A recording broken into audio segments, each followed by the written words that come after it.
After encountering the Cloud Save Error 2025 in Apex Legends, follow these steps to resolve the issue and get back to gaming smoothly.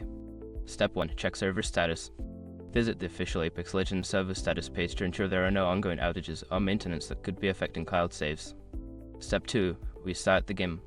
Close Apex Legends completely and restart it. This can refresh your connection to the servers and may resolve temporary issues. Step 3. Verify game files. If you're playing on PC, use your game client like Origin or Steam to verify the integrity of the game files. This will check for any corrupted files and replace them. Step 4. Clear cache. For console players, clearing the cache can help.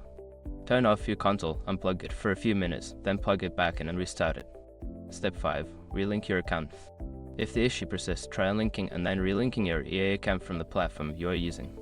This can help reset any connection issues with cloud saves. By following these steps, you should be able to resolve the cloud save error and enjoy your gaming experience in Apex Legends. If problems continue, consider reaching out to EA support for further assistance.